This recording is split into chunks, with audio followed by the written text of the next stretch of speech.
오늘 본문은 유다 왕 아사 왕에 대한 이야기를 담고 있습니다. 그에 대한 평가는 한마디로 이렇습니다. 11절 말씀입니다. 아사가 그의 조상 다윗같이 여호와 보시기에 정직하게 행하여 라고 그의 사적을 이렇게 표현하고 있습니다. 그가 한마디로 다윗과 같이 행하였다라는 것입니다. 다윗과 같이 행하였다는 것이 어떤 뜻일까요?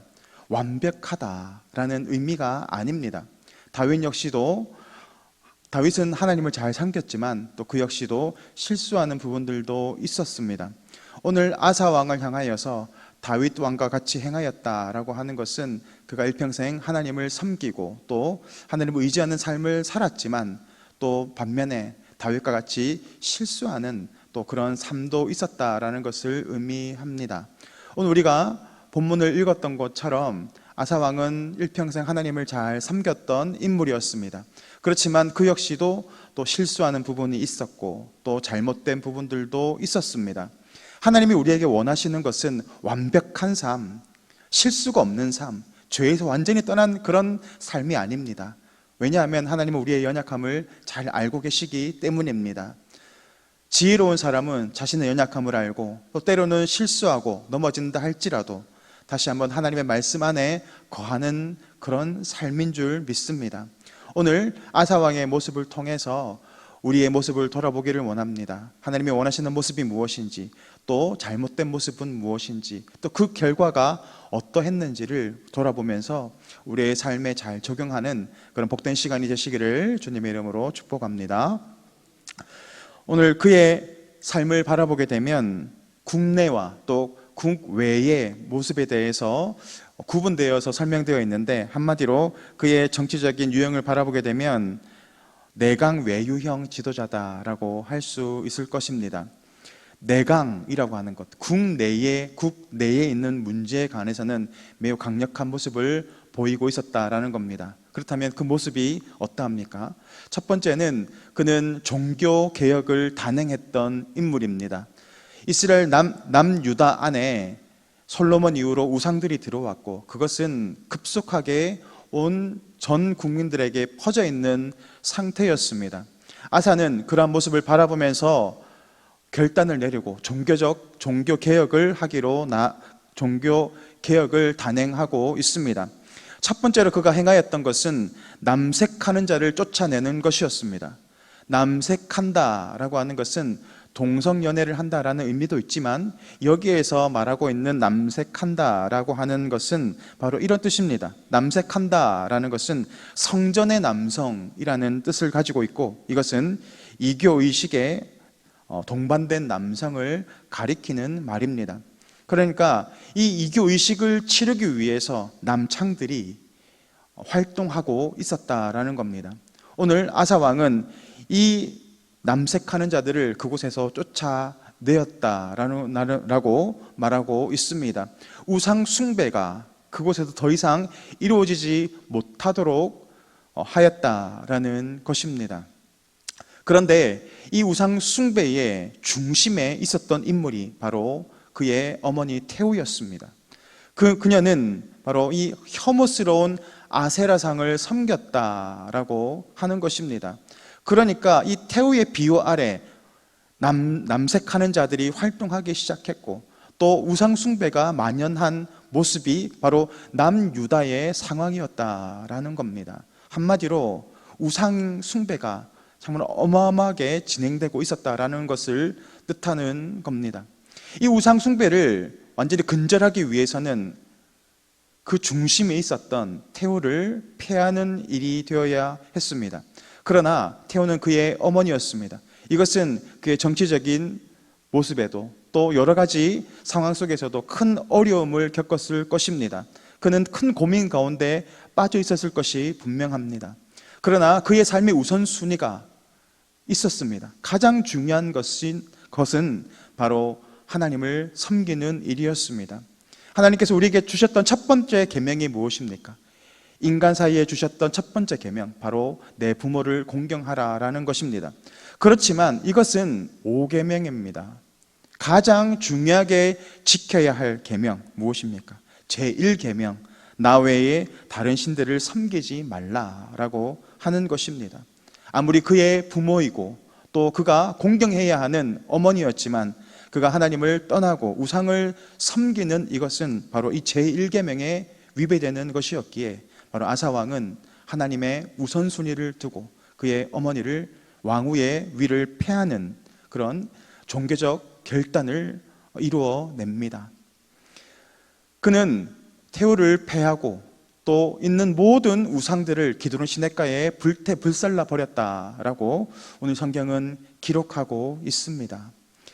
그러나 이것은 완벽한 것이 아니었습니다. 성경은 바로 산당이 아직 남아 있었다라고 이야기하고 있기 때문입니다. 그러나 많은 성경학자들은 이 당시 아사왕의 이 시대에 산당들은 아사왕에 있어서 큰 문제가 아니었을 것이라고 보고 있습니다. 왜냐하면 지금 이스라엘 남유다 안에서는 이 태우의 용인 아래 모든 백성들이 드러내놓고 우상을 섬기고 있었던 때였기 때문에 그렇습니다. 그래서 굳이 산당을 통해서 우상을 숭배되어야 할 이유가 없었고 또 아사왕 역시도 그것에 대해서 심각하게 생각하지 않았다라고 말하고 있습니다. 그런데 이제 이 우상 숭배자들에 대한 이 핍박들이 심해지게 되면서 드러내놓고 섬길 수 없게 되었기 때문에 이제는 산당으로 숨어 들어가서 우상을 은밀하게 섬기는 모습으로 점점 나아가게 되었다라는 것을 말하고 있는 것입니다. 산불이 일어나면 큰 불이 납니다. 그러면 불을 끄죠. 그러나 그것으로 불을 잡는다고 해서 끝나는 것이 아니지 않습니까? 끝까지 남아서 밑에 땅을 찔러보면서 잔불이 남아있는지를 확인합니다. 왜 그렇습니까? 불이 꺼진다고 해도 그것이 완전히 꺼지지 않는다면 다시 살아날 수 있기 때문에 그렇습니다. 오늘 이스라엘 남유다 가운데에 종교적 이런 종교 개혁이 일어났지만 그것들이 완전히 근절되지 않고 산당에 남아서 여전히 이 우상을 섬기는 일들이 남아있음을 바라보게 되는 것입니다. 오늘 이 말씀을 통해서 우리의 삶의 모습을 돌아보기를 원합니다. 내가 하나님 뜻대로 살아가고 있지만 그것으로 만족할 것이 아니라 우리의 마음속에 있는 그 산당 가운데 여전히 남아있는 죄악의 모습들이 있을 것입니다. 왜냐하면 우리는 여전히 죄악된 존재이기 때문에 그렇습니다. 그러므로 오늘도 말씀의 빛을 통하여서 우리의 마음의 산당 가운데 이러한 우상 숭배의 모습이 없는지, 하나님을 대적하는 죄악의 모습은 여전히 남아있지는 않은지 오늘도 돌아봐야 할 줄 믿습니다. 오늘 또 특별히 그는 국외의 모습 안에서 약한 모습을 보여주고 있습니다. 국외에서 그는 큰 어려움을 당하고 있었는데 바로 이스라엘 왕 바하사와의 전쟁의 상황 가운데 있었다라고 오늘 성경은 말하고 있습니다. 특별히 북이스라엘의 바하사 왕은 라마를 건축하고 또 많은 사람들이 이 남유다 아사 왕과 교류하지 못하도록 그것을 요새화시키고 있었던 것에 대해서 아사 왕은 크게 두려워하고 걱정했던 것으로 보입니다. 그런 상황 속에서 그가 붙잡고 의지해야 했던 것은 바로 하나님께 나아가야 하는 일이었습니다. 그렇지만 그는 그 상황 가운데에서 하나님을 바라보지 못하고 사람의 도움을 구하는 어리석은 모습으로 나아가고 있습니다. 그래서 아람 왕 벤 하닷을 찾아가서 자신이 가지고 있는 은과 금을 모두 가져다가 그에게 예물로 바치고 그의 도움을 구합니다. 표면적으로 볼 때 그것은 아람 왕은 결국 이 어려움 가운데에서 남유다를 구해내는 모습으로 나아가고 있습니다. 그렇지만 역대하 16장 7절에 바라보게 되면 이 모습이 더욱더 자세하게 기술되어 있습니다. 역대하 16장 7절 말씀 우리 다 같이 읽겠습니다. 시작. 그때에 선견자 하나냐가 유다 왕 아사에게 나와 그에게 왕이 아람 왕을 의지하고 왕의 하나님 여호와를 의지하지 아니하였으므로 아람 왕의 군대가 왕의 손에서 벗어났나이다. 아멘. 어떤 일이 일어났다고 이야기하고 있습니까? 먼저 그가 하나님을 의지했다면 하나님은 반드시 그와 함께 하셨을 것이고, 하나님의 도우심 가운데에서 북이스라엘의 이 바하사 왕을 물리쳐냈을 것입니다.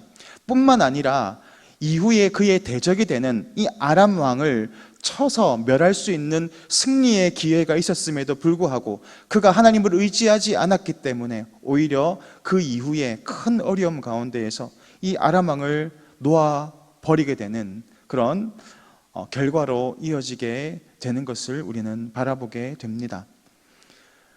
하나님은 우리의 힘과 능력이 되십니다. 그 하나님을 의지하는 것이 바로 우리의 능력입니다. 고난과 어려움은 축복의 또 다른 모습이라고 합니다. 어려움 가운데에서 하나님을 의지하고 또 하나님을 바라볼 때 하나님은 그 믿음을 통하여서 우리에게 가장 좋은 것을 허락해 주시는 분이십니다. 오늘도 우리의 상황과 어려움을 바라보며 그것에 흔들리는 것이 아니라 오늘도 말씀을 바라보고 또 살아계신 하나님을 의지하며 나아갈 때 하나님은 우리 삶을 통하여 위대한 일들을 이루어 가실 줄 믿습니다. 오늘도 그렇게 다윗과 같은 길로 행하였다라고 칭찬받는 동북의 성도님들 되시기를 주님의 이름으로 축복합니다. 이 시간 화면을 보시고 기도의 제목을 다 함께 읽겠습니다. 끊어내지 못한 마음의 죄악의 산당들이 무너지게 하옵소서. 고난의 상황 속에서 온전히 하나님만 바라보는 믿음으로 일어서게 하옵소서. 아멘. 다 함께 기도하겠습니다. 참 좋으신 하나님 아버지, 주님의 은혜를 감사를 드립니다. 오늘도 말씀을 통하여서 우리의 모습을 돌아보게 하여 주시옵소서. 우리 삶 가운데 여전히 도사리고 있는 죄악의 모습들이 우리 가운데 있음을 발견해내게 하시고 오늘도 말씀 가운데 은혜로 그것들을 끊어내고 다시 한번 믿음으로 일어설 수 있는 우리의 삶이 되어줄 수 있도록 성령 하나님 역사하여 주시옵소서. 감사드리며 예수 그리스도 이름으로 기도드립니다. 아멘.